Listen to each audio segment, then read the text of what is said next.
In this episode of My Mic Sounds Nice, we go live. Trump circled the block and now he's back on the scene for round two. This time he knows what he's doing. As the kids say, it's over for y'all. LA is on fire and it's not the usual suspects this time. We talk about the devastation the communities have been impacted by one of the country's most expensive natural disasters. Then we close things out with the Robinson Report. Welcome to My Mic Sounds Nice, a freestyle conversation about health, relationships, and culture. We live, y'all. This is Tim, one of your hosts. Always glad to be in the building. Let's get it. Mic check 1, 2. My mic sounds nice. This is Kevin, aka Reggie Jacks, coming at you from the Bronx. Thanks for joining us today. My mic sounds nice. It is live. Might not be perfect, but it's live. Oh man. It's Memorex in the building. Yes. Yes. No cassettes needed for this recording. So happy 2025, brothers. Yeah, 2025, second show of 2025.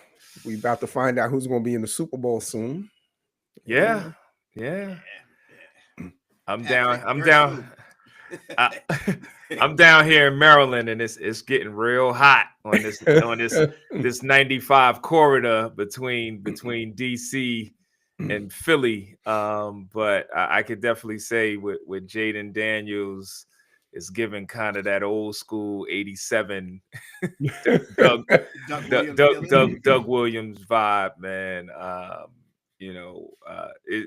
think it's great for the area. He seems to be an amazing young man. The team is just rallying and they've outpaced expectations. So they're going to play this game, I think, free with an expectation that they're going to win. I mean, we all have followed football enough to know that when you're playing somebody in your division, and now this is the third time that they've played, and the way that the schedule went, the three times really were towards the latter part of the season. Anything can happen. Yeah, I'm finding it hard because as a Giant fan, but I'm a big Saquon fan, so I'm happy for Saquon because I wanted him to leave the Giants for years. I said this years ago. I said he's such a great talent that he shouldn't be wasted on the Giants. And I'm glad that the NFL community had a chance to see what he could do. But it's still hard. It's very difficult to root for the Eagles and the Washington team also. But I don't know. Whoever wins, I'll be happy for. Let me ask you, Tim, is DC jumping like it? Back in the 80s, they loved football. Is it jumping like that right now? You get that vibe? I think there are some people who are reminiscing to that. Okay. But there is a generation that has never experienced it. And we're live, but my mic sounds nice, so we're going to keep it real. The assortment of the faces is different. is different. Yes. That, when the Redskins was popping back in the day at RFK, spread love, it was the DC way. Now, the streets were empty when the game was on. I remember that. Now it's in Northwest Field. It's the Beltway. It's the suburbs. Yes. It's mixed inside of the DC bars and things. So it's just a different energy. Yeah, no, that makes all the sense in the world. It's a shame because not living in that area, you wouldn't think that. But once you explain it, you're like, yeah, New York is different than it was. So why wouldn't DC be different? And also, I believe that this is their first NFC championship in maybe 33 years. So you truly have a generation who has never experienced this level of success for their hometown team. They've just kept hearing those stories, and as time goes on, those stories get further and further, and further away. And at the height that we're reflecting back on the Redskins' success, you didn't have the Ravens. Yeah. So now which splits the audience even further. there's an option. Yeah. You know what I mean? That's like our black and- our black governor Wes Moore is repping purple at M&T Bank Stadium. I don't even remember who was the Maryland governor back in the day and whether or not he was allowed in to DC at RFK. Yeah, that's So- crazy. Yeah, wow. Yeah, see, think about it. Yeah. All right, so real quick, Yeah. predictions. Each person, what you got? No score, just winners. I'm going for Philly winning the NFC Championship, and I'm going for Kansas City winning the AFC Championship. I'm gonna go road wins, and we get a throwback of the Bills and the Commanders in the Super Bowl. You know, it's funny because I feel the same way that I think Washington wins. I'm clear on that one. And I think the Bills pull an upset. But if I come back in 2 weeks and Patrick is in the Super Bowl, I'm not gonna be surprised in any way, shape, or form. But I'm with you, Tim. I'm gonna go surprise. Yeah. I mean, it could happen. I don't say it confidently. No, I know. Those are probably more my wishes, but yeah, that's what I Yeah. think. I mean, it's really hard to go against Patrick Mahomes and It's Kansas so City hard to go Chiefs. against this dude. And I was actually having a conversation yesterday that when we talk about coaches, a lot of times we don't mention Andy Reid. Yeah. Like Andy Reid's record, Yeah, it's but nuts. between his stint with Philly and what he's been able to do with Kansas City, that, rightfully so. We talk about Mike Tomlinson and his stretch with Pittsburgh and never having a losing season. If we look at Andy Reid and you put those two together, because there was a 4-year run that Philly was in the NFC Championship, what he was doing with McNabb, getting McNabb and Terrell Owens on a broken leg to the Super Bowl. I mean, Philly, he had a great run with Philly, and what he's doing now at Kansas City is absurd. And the best thing, the most impressive thing with him is that he's done it with different quarterbacks. Yes. And not just those two. Yeah. Not just those two. Yeah. So he had Alex Smith ball. he had Kansas City going in the right direction with Alex Smith. yes. So and Philly, he had more than one guy. Yeah. Was he there when Randall was there? No, he didn't go that far back. Okay. All right. It was Donovan McNabb. Mike Vick. I'm not sure who was after that. Was it Wentz or the person before? Was it Wentz? Did he leave? Was it the beginning of Wentz or the person just before? It might not have been Wentz because It might Wentz have been a person before Wentz. Wentz, yeah. But Wentz was an early draft pick. So, but to your point, he has been successful with different shifts and changes and different coordinators and so just different styles of football being played. different styles, like making adjustments. If you are successful in the NFC East, it's a totally different game to then go out to the AFC West. the crazy thing is, I think for the AFC Championship, I think it's the last 14 years, it's either been Kansas City or New England in the AFC Championship game. Wow. Which is crazy. That's nuts. So, but yeah. all right. Yep. All right. Let's get in. So, the 20th, Martin Luther King's birthday. We celebrate Martin Luther King's birthday and the second coming of Donald Trump. There was a whole lot of things that was going on. We're not going to turn this into a Trump bashing. We're just going to talk about the things that stuck out to us, some of the executive orders that are going down, and things that are affecting our lives that we have every right to comment on. Yeah. But he does so many things on purpose to get you wound up. Some have teeth, some are just words. Some things have real teeth. So we're going to really try to dig into the things that have teeth, and Try to survive as best we can. Try to survive in South Central. I mean, the thing that I was disappointed in the most was the pardon of the January 6th, right? Because if you think about the nation in a whole, and no one's ever stormed the Capitol, no one's ever tried to stop the transition of power. And while the Republicans claim that they're pro-police, I think all people are pro-police. I think, if you want to get into parties, I think the Democratic Party, or you want to talk communities, minority communities, they want fair policing, and they speak up against that.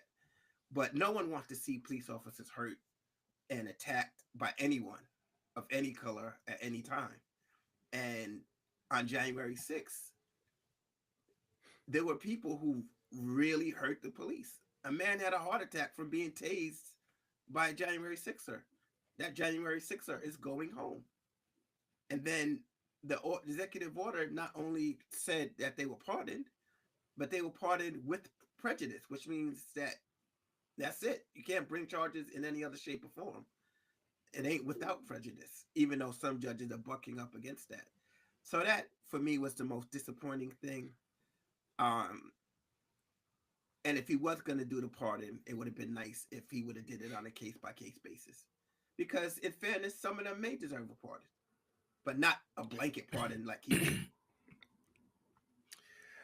I think the last thing that you just said, for me, it's about the integrity of your word. That while he was campaigning, he did mention that we will evaluate it case by case. Cool, because as you said, the person that is spraying a police officer with bear spray versus the person who may just have been strolling through the rotunda, should you treat them the same? That's open for discussion. But my feeling was, you said one thing, and on the very first day, you did the exact opposite. And if that is a window to how you are going to operate for the next 4 years, then even those who were your supporters may find themselves being had or hoodwinked. For me, what stood out, and everybody will be able to relate to this, but Kev, I was really thinking about you and I, the whole thing of the executive order doing away with DEI, equal opportunity, employment, contractors, and where I was saying with Kev and I, because our degrees are in accounting, our first real corporate job was with an 8A firm. It was with a Black accounting firm. And here in Washington, D.C., at Howard University at that time, you had the Small Business Development Center. So we came up in the 80s, and that was when you started to have like 8A firms and contractors having to have these set-asides, not for preferential treatment, but to just be able to allow minority firms to get into the game to show their merit. So this whole thing of wanting to have a society where people are given opportunities based on merit, I don't think anybody is against that. But the reality is, the way things were before you put these laws in place, you would have never known our merit. A Mitchell and Titus would have never had the contract inside of HUD. And so therefore, Timothy Jones and Kevin Williams would have never had the opportunity to show our merit. So we weren't saying like, hey, we want to go up the ladder because we're Black, but because we're Black, we don't want to be blackballed and have to exist outside. And so I think about our children, and just even myself, would I be where I am if I didn't have those opportunities? And when I finished college, I worked for the former dean, who had a management consulting company, and we did government contract work. So that, living in DC all of my life since I was 18, that was an important part of my career. So, I mean, it hit home. Yeah, that definitely hit home. I'm gonna say for the January 6th people, I fully expected it to happen, just how it went down. He continued to call them hostages. They've been treated so badly. So that's what I expected. The executive order getting rid of the set asides and things like that, although I didn't expect it, I'm not surprised just because they've been going so much against DEI and all these other things. I'm gonna read a couple of surveys, right? 85% of whites said that black children had just as good a chance as white children to get a good education in their communities, right? 83% of whites agreed that black people would be better off if they would take advantage of opportunities they have rather than spending so much time protesting. 44% of whites said blacks had a better chance than they did to get a good paying job. Those are surveys from the 60s. The first one was 1962. The second one was 1967. And the last one was 1969, 1 month after Martin Luther King was killed. So I'm talking about before the civil rights, before the civil rights bill, just after, and then just after Martin Luther King was. That community has never, ever, if they weren't able to see the racism, the impact of racism, the impact of policies that affected people of color back then, what in the world would make us believe that they can see it and understand it now? Yeah, I mean that's the one thing I will say about America in general, and even Americans of all colors. We don't do a very good job internationally of understanding how the the life that other people are living. We're very much focused on the way we're living, the way my life is, and we assume that in the white community, they assume that everything for other communities is the same as their community. And then Americans assume that the way things are internationally is fair and everything, there's nothing to look at, nothing to see. Americans are not very good at, let me put myself in the shoes of others and the experiences of others and the trials and tribulations that community may be going through. As a nation, we've been terrible at it. And I think that's an example of it, Kevin. I think that, unfortunately, there's not many Americans saying, oh, I wonder what it's like, for the Black community. I wonder what it's like for the Latino community. I wonder what it's like for the Asian community. I just don't see that insight. And maybe that's a human nature thing. I don't know. For this one, it's Reggie Jacks. It's not even Kev. Like, that was so brilliantly done because that's the attitude of individuals who were coming of age in Jim Crow. But while he was reading it, I could see that being a CNN poll that was last week. And even Aaron, to your point, while you were speaking, it made me think of, sadly, how important it was for people to see the children and the young adults being hosed and having the dogs released on them before white people began to act. How it took the letter from Birmingham jail to get people in the faith community of different hues, but professing the same God, to react. DEI, its height came when the world saw the murder of George Floyd. That, so you think about, one, what will it take to make people act, and then act with a change? Because in 2020, we're thinking like, okay, we are turning, we're turning a corner. Yeah. Like, I mean, it's like, yo, people, I thought that was good. Like, we're turning a corner, and we're not even 5 full years removed. because George Floyd was murdered. That was what, May 2020, Mm-hmm. because like Memorial Day weekend. Yeah. So we're maybe 4.5 years removed, and people don't even want to discuss it. Yeah. People, yeah. I mean, my niece, who she's a lot like Reggie Jacks. It's like, hey, will Chauvin get pardoned? Who Yeah. knows? Yeah. I mean, at this point, anything up for grabs. anything's up for grabs. It Man. just speaks to the sadly the soul of this nation. You know what it is, man? It's the presidency had social norms of behavior of every president, regardless of party. And unfortunately, what Donald Trump has done is he's introduced the destruction of social norms.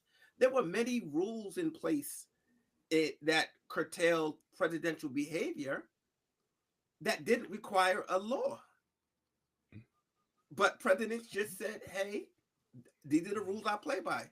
For example, the head of the FBI, it is a 10-year job. Historically, presidents come in, the previous FBI director may be of a different party. It didn't matter. It was the FBI. Let this guy get his 10-year run. Donald Trump destroys that and it's like, you're going to have to go and I'm going to bring in my guy. And I'm not saying that it never happened before, but what I'm saying is that there isn't a respect of social norms of the presidency. And because of that, he is showing the weaknesses and the danger in our political system, in which, forget Donald Trump, what happens when we have the next president or people are running for president in 4 years? Are they going to respect social norms? Are we going to get back to any sense of responsibility to the whole? And that's what scares me. I don't know necessarily if you have to like norms are just good if people follow the norms. I know you saying destroy the social norms. I would say he changed the norms, because norms are nothing that's written in stone. Norms are what semantics, but I get your point. No, norms are what it becomes. So I'm saying, without any true guardrails, if I just rely on the niceness, like what people do, or just that people are always going to do the right thing, we're always going to have people that go off, and sometimes other people start to follow. In bureaucratic nations and bureaucracies, that's why we have bureaucracies. People create laws, like somebody does something, or people create rules in organizations. Or somebody went off the rails there. Oh, let me put this guardrail up for this people. And too long, we've allowed a country that is stolen land, killed people, destroyed communities, and we expect them to live by certain norms. When they've gone when they've gone outside of their community, they've destroyed, pillaged, plundered. Greenland, watch your back. Yeah, But before we go on, I want to talk. When we were talking about the black people, I mean, we were talking about the Poles. In 1962, James Baldwin wrote a letter. I was thinking about Ta-Nehisi Coates, how he wrote the letter to his son. Yes, he wrote a letter to his nephew. Between the World and Me. Between the World and Me, right? So he wrote a letter to his nephew in 1962, and in the letter he talked about just the world that he was coming into, how the community seemed to have this kind of racial innocence. He felt it was like a form of complicity, where the white community, they didn't see what was happening to the people of color, and they were complicit in like the racial justice. And he had a line that kind of always stuck with me. The line is, "It's the innocence which constitutes the crime." Where they seem, you want to act like these things are not happening. Oh, I didn't know this was happening. I didn't know anything about that. We always think of innocence and things different, but like literally their innocence is the crime. Problem. Yeah. No, that's true, Kev.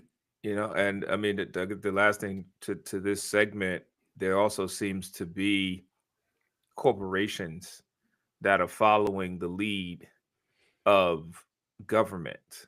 So then the question becomes, are we going to take action to corporations? We may not be able to take actions to government, but history has shown us what boycotts Mm. can do. And like Target, I was looking at the news this morning before we got on air, and Target, huge company that at times was a huge proponent of diversity and bringing different ethnic groups or different sexual orientation groups and their goods into the stores. And now it seems like they are rolling back and following this government lead.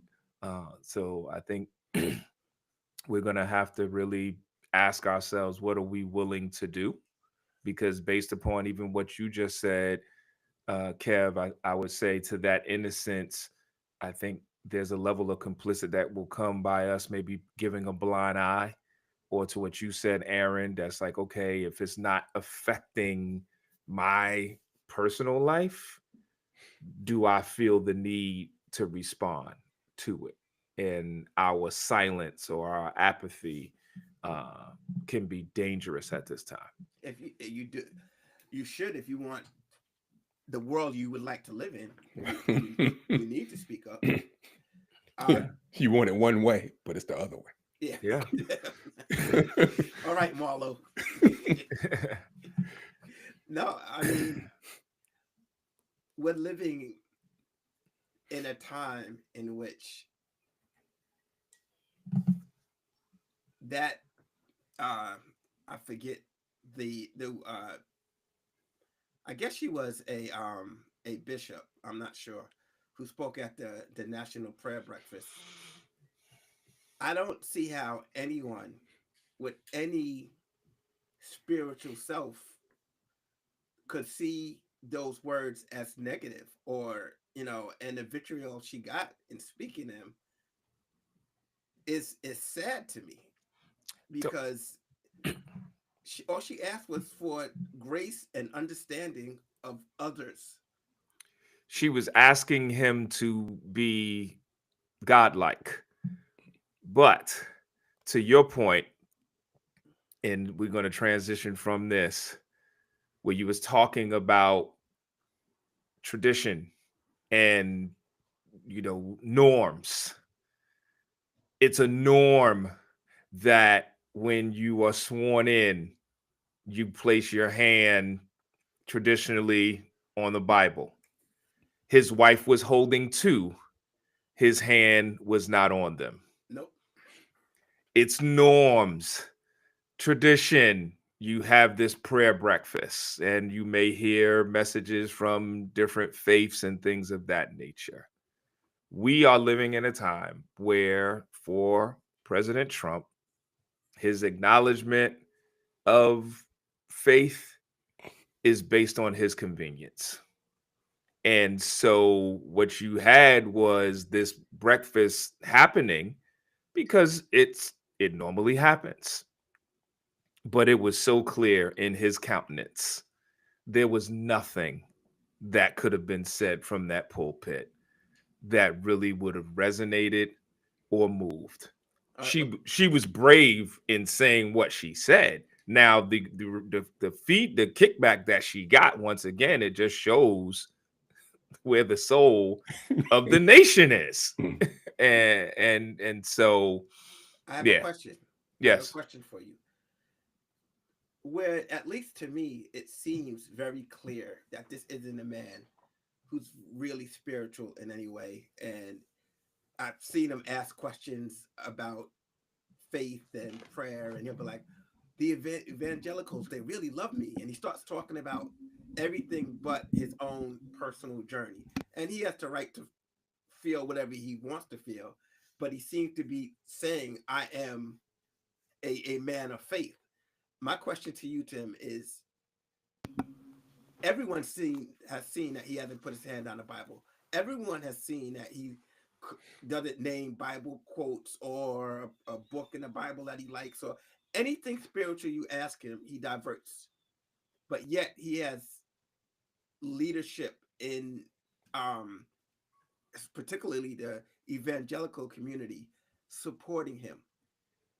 Do they believe that he's spiritual, or do they believe that he can be used as an instrument to get things that they need? Like, what's going on? Because it's so clear to me, is what I'm asking. To me, it's like the Southern Baptist Conference for years. In the 60s, we started off talking about the 50s and 60s, how they were very opposed to integration into the rights of the people. They liked the separation and all of those things.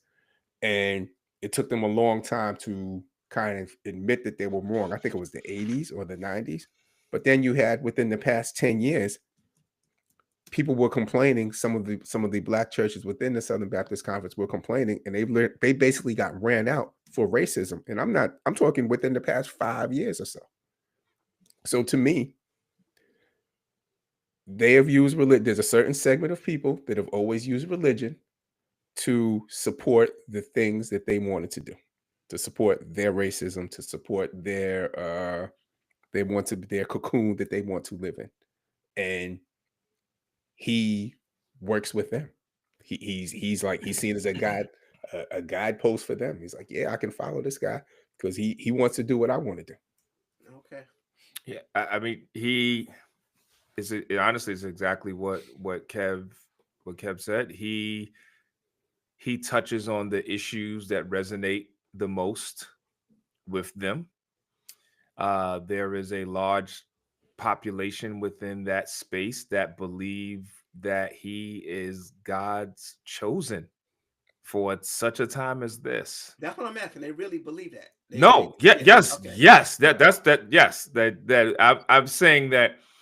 I think that, yes, there is there's a segment within what predominantly is viewed as your right wing evangelical. You start to hear terms like Christian nationalists, which actually, from a true faith standpoint, is an oxymoron, because then you're pledging an allegiance to a man-made system, but yet you're supposed to have reverence for God. So there's a clash that's right there, but he has tapped into that. So whereas towards the tail end of his first presidency, he goes out, clears the protesters, and takes a picture in front of the church holding the Bible.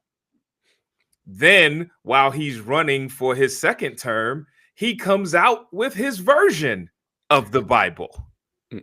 And then upon swearing in, I don't acknowledge it. And then these are the people that I bring in who are going to pray. So I'll leave it at this, and people can think what you want. Satan knows the Bible. He tempted Jesus with scripture. We could leave it there.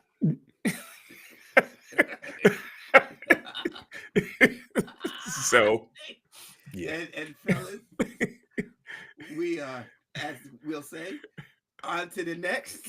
On to the next. On to the next. The LA Fires are back. Oh man, the LA Fires. I'm gonna keep it a buck. Whenever the fires happen in LA, last year I read Robert Moses' book, and I've always had like a little interest in urban planning, design, and things like that, right? So I'm a big proponent of you should be living in certain places. Sometimes when you live out of these certain areas, there's dangers that come with it, and you assume that risk.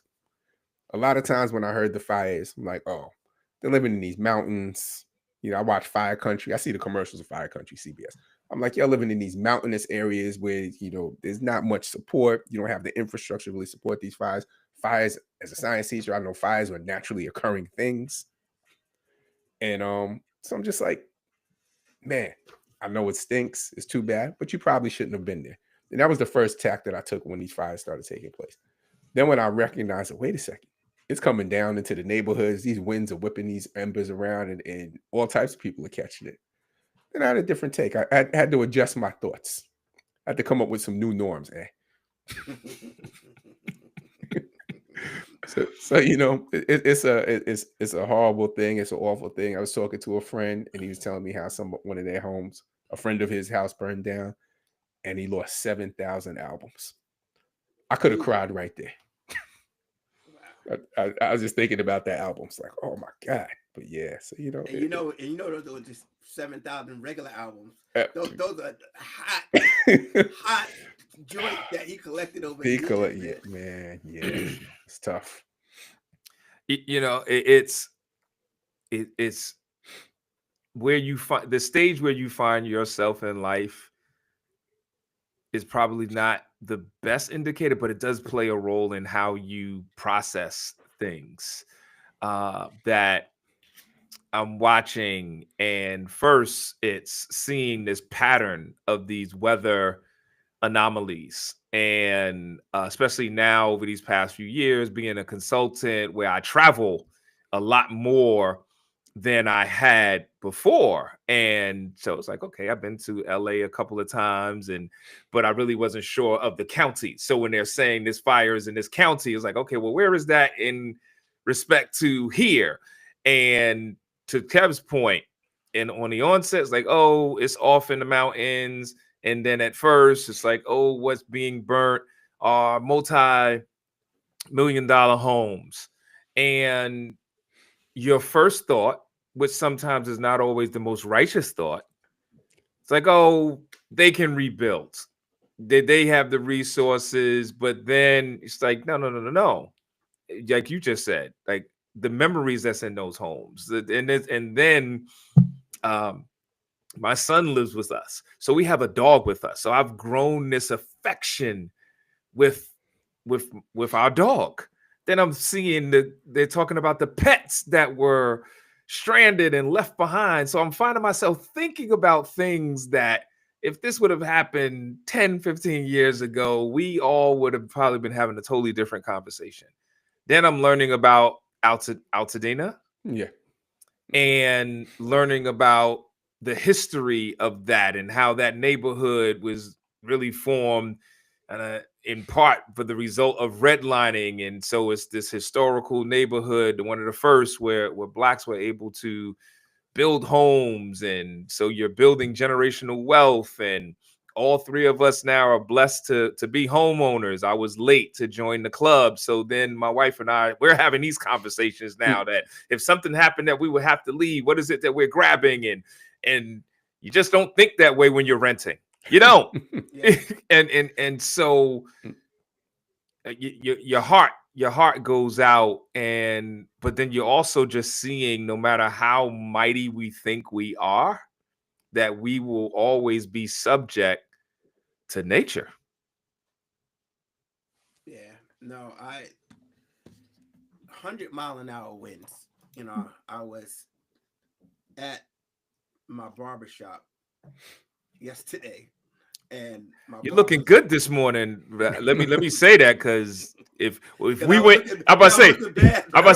if we went live during our production meeting, y'all would think we have a new producer. So I'm just I'm letting people know, just a little brevity in the midst of a very serious topic. You're looking good, young man. You're looking good. Welcome back. Welcome to humanity, right? Well, that's what I always say when I go to my barber. I'm here to get my humanity back. Yeah, I'm just saying the lines is right. The little big game is like, guess who's Bizak? So I was leaving the barbershop, and we having our great debates and that we typically do in the shop. And he was like, "Oh, this is all intentional.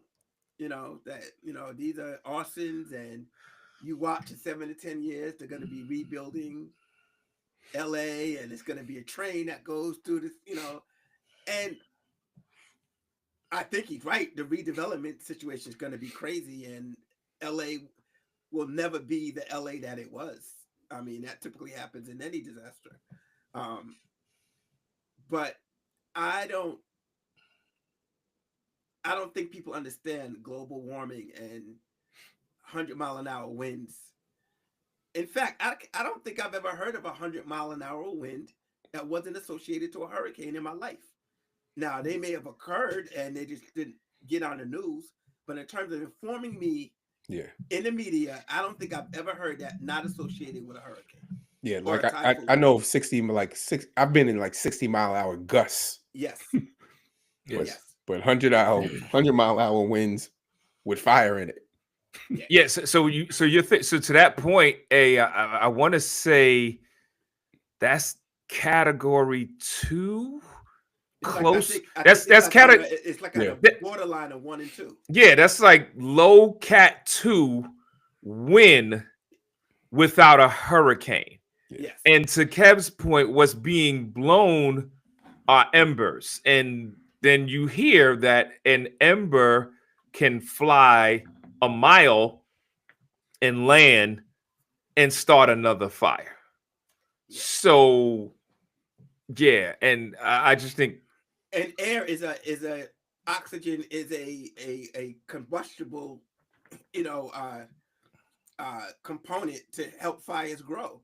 So Yeah. not only is it pushing the fire, it's giving life. It's giving life to the fire. And when you talk about the global warming and just even the weather, that you have that going on, and then you had blizzard warnings in parts of Texas and Louisiana getting more snow in a day since maybe the 1800s. Like, and all of this is happening while those fires are happening on the East Coast. You're getting Arctic temperatures, and all of this is happening in real time. And we got to start asking some questions, because yeah. I mean, my Northeast. I mean, we already know the answers. Yeah. We got to get people to start believing the answers. And, Yeah. Yeah, that's true. Unfortunately, we got an administration that is drill baby drill. And you know what? I'll never forget. I'm watching Bill Maher maybe a decade ago, and they had a right winger on, and they were talking about global warming, and he was like, and my English community, my British community, European community can weigh in, but he was like, this is decided long ago, even in the right wing. Like, no one's discussing whether global warming is real or an issue. It's like, that's a very American thing.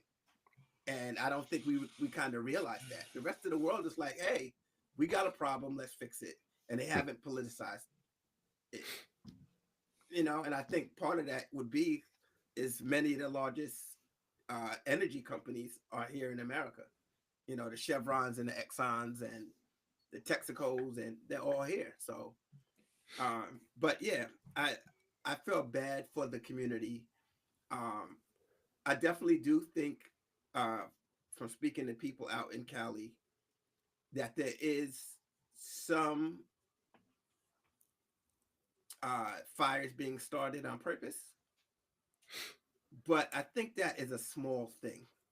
I really do. I don't think arsons are the real issue here. Now, maybe when they study and they come to find out factually what it is, but I think we need not be concerned about that. I think that is another way to get us to be look over here and not pay attention to what's really going on. So what are your thoughts about the treatment of Karen Bass, or the blaming of her, and how her mayoralty is probably going to fall based on this? I think it is, once again, an example of getting people to focus on things that aren't important. No one said in North Carolina, hey, why didn't you do X, Y, and Z? No one says during a hurricane, hey, why didn't you do X, Y, and Z? I think that it was a once in a lifetime event. In all likelihood, it won't be a once in a lifetime thing. But people got to realize, they don't know. LA is a desert, man. You know what I'm saying? This is it's in a bowl. There's a lot of geological things that make LA special and different. And I think those people who are going after Karen Bass don't live in LA. They don't understand the uniqueness of this weather event. And then, unfortunately, I think she probably will fall, because it's easier for us to blame somebody and feel good. One of the things is, because we're not in LA. And, I was in LA, I guess around 18 months, maybe 2 years ago in that area. I was not far from Altadena. I stayed near Pasadena going to Occidental College and stuff. And, so I was kind of in different parts of LA for that particular trip.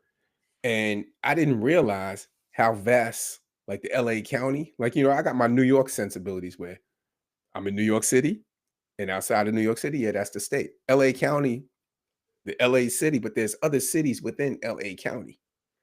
And some of the areas that were burning might be LA proper, but I thought initially the areas weren't necessarily in LA. So I felt like she was catching a lot of flack because she's LA. I think Altadena, I don't know if that's a neighborhood in LA or if that's a city in LA. I always thought growing up, I always thought Compton was a part of LA City. I thought Compton was like Harlem. It's like, no, Compton's its own city. Long Beach is its own city. So there's certain things that she has control of.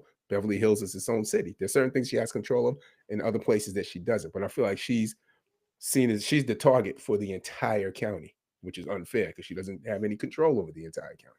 Kev, that's such a brilliant point because I thought the same about Baltimore. And not that it's the same in size, but there is Baltimore City. Right. And then there's Baltimore County. Right. And I learned the difference when I started contracting with the school district. Okay. And I was working with Baltimore County, and I was reaching out to a colleague of mine who is a principal in Baltimore City. And I'm like, yeah, we got this, and I want you to tap in. And she's like, I don't know what you're talking about. I'm not seeing it. And then I went to my people, and I'm like, and they explained, it's like, no, the city is the city. They have their own mayor, they have their own school district, right, and the like. But within the county, you have towns like Towson and all these other things that are separate entities in and of themselves. So, like I said, LA is larger, but it was just the same thing. That like when you think Baltimore, you think the city. Right. When you hear LA, you thinking the city. Right. And to that point, there are 88 municipalities in LA County. Yeah, which would mean that the mayor of LA from outside is being held accountable for what's happening in the county. For her being in Ghana and people like, why were you in Ghana and things of that nature, like that's sad to me because whether she was in Ghana or in LA, there was nothing that was going to be stopped while she was in Ghana that would have occurred. That's just the optics thing, and at some point we got to care about the results and not the optics. Yeah, because what was it? One of the first times we had a major blizzard here in DC, Marion Barry was he at the Super Bowl? Or was I think so. I think so. I'm only saying from my optics standpoint. But no. I just looked it up. He was in California. He was in Southern California. He was okay. Which made it even worse. But the blizzard was crippling for. I mean, back in the day, DC we were there. DC had like one plow. Like school was shut down for a week. Yeah, honestly, so the crazy thing is, my man said it. The quote that he said, "The Lord brought the snow. The Lord will take it away." When he asked. And I don't know if you remember when he came back, there was a picture of him driving a snowplow. Yes. That's pure politics. That would be like Karen Bass with a fire thing with a hose for the next fire. It's funny. I'll say this real quick on the side note. When Tim brought up New Orleans and their snow, I definitely had a little Northeast bias because they're like, oh, the city shut down. The Pelicans game is closed. Some places have as much as 10 inches of snow. I'm like, 10 inches? But you're right. Here at 10 inches. No, exactly. But you know what's crazy though? Like it's a lot more cautious these days than it used to be. Yeah. My but first also, year, they don't have the plows that. But I'm saying like even here in New York, my first year teaching, it was 18 inches of snow. They ain't canceled school. Yeah.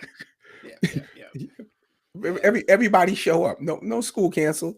Now They'll but cancel over like 6-7 inches. yeah, but I mean, as you were saying, just as we wrap this up, first and foremost, our prayers and support. We want things to be built back up.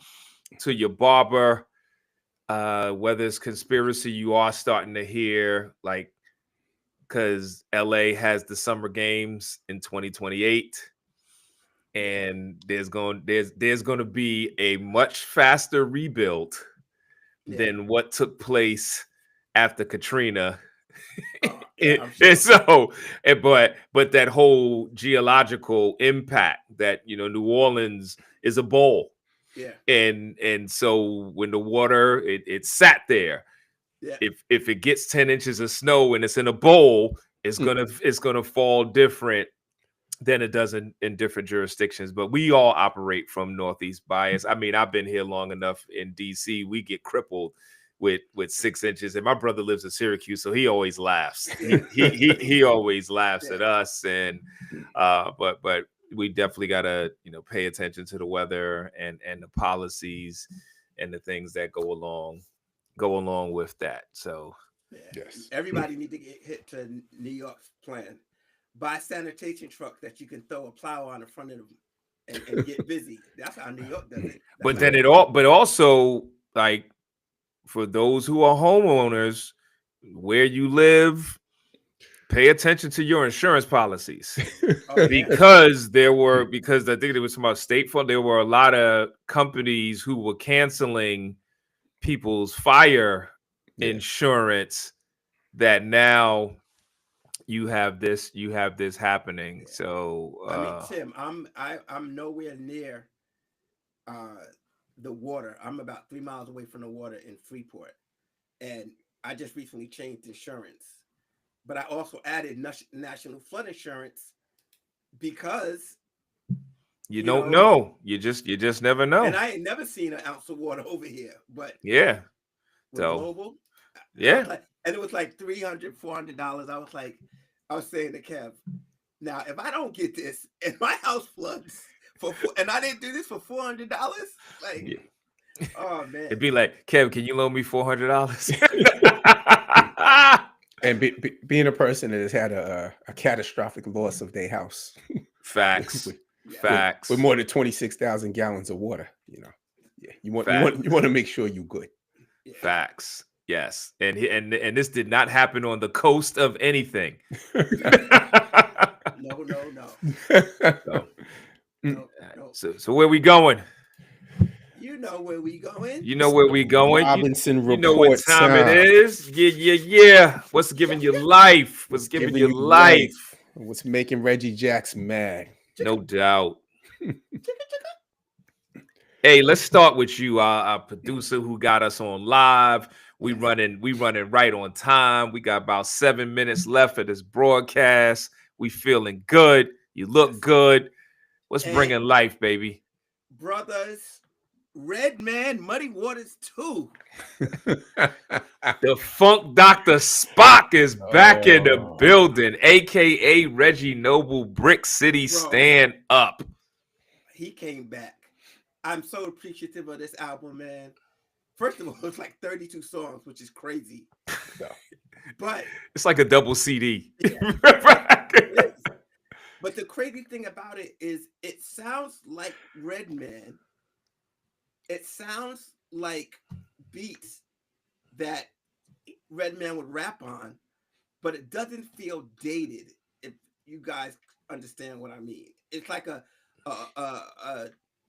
OG rapper doing his thing, not with necessarily beats that are, you would expect to hear the kids rap on, but stuff that doesn't sound dated. So I really appreciate it. He has a track with all of Jersey on it. And when I say all, with the exception of Poor Righteous Teachers, I would say he got all of Jersey on this. He got Latifah, which is a blessing because she don't never pick up a mic. Lords of the Underground, Shaq, it's Heather B. Like he did his thing.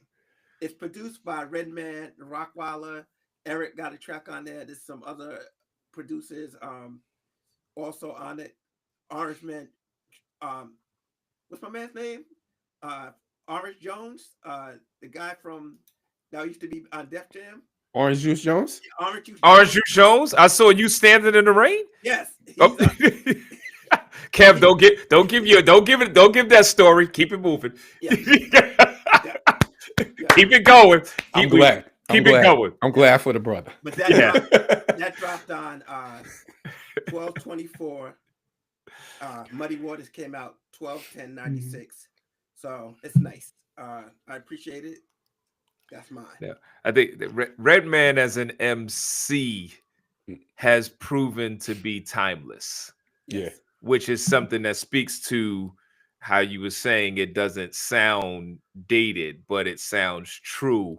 Yes. And I watched some interviews, and he was very clear in saying that he didn't believe that today's young people wanted to hear like older heads trying to sound like them or rhyme, on their tracks, but you're going to appreciate what it is that he brings. Reggie Jacks, what's making you mad or what's giving you life? Flip the coin. Yeah, I'm debating from back in two, but you know what? Due to the election, due to our new president, I'm gonna go to this article. It's almost 11 years old, but it is still it's making circles again. The title of the article is by this rich billionaire. The title of the article: "The Pitchforks Are Coming for Us," by Nick Hanauer. It's published in Politico 2014. You can look it up. He also has a TED Talk around it.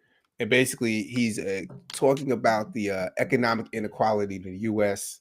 and potential political and social repercussions that it's going to have on the wealthy.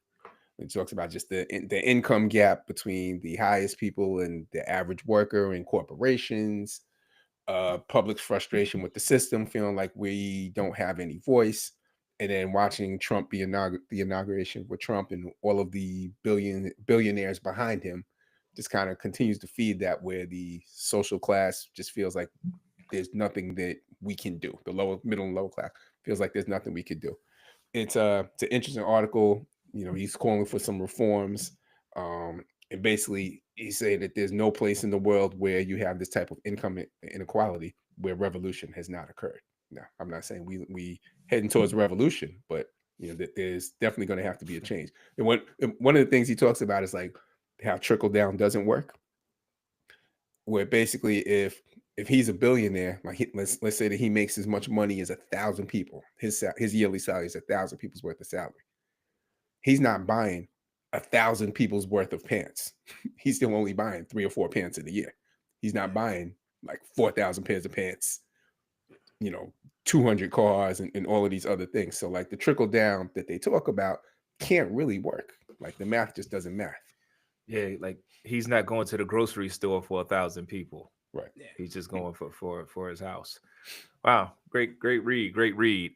For me, and I think it's really appropriate now, but what's giving me life right now is the Exodus album by Bob Marley and the Wailers back from 1977. Just what they went through to create this album and what the album stood for at that time, and just thinking about it from a spiritual standpoint, from a political standpoint.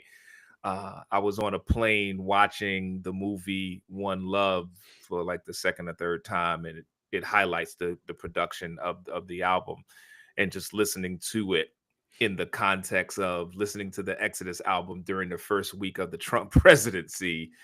It just reinvigorated me as an artist, as a teacher, that there's a power that we have, and to be creative and let our creativity be something that is critical and conscious, and to create past our fear.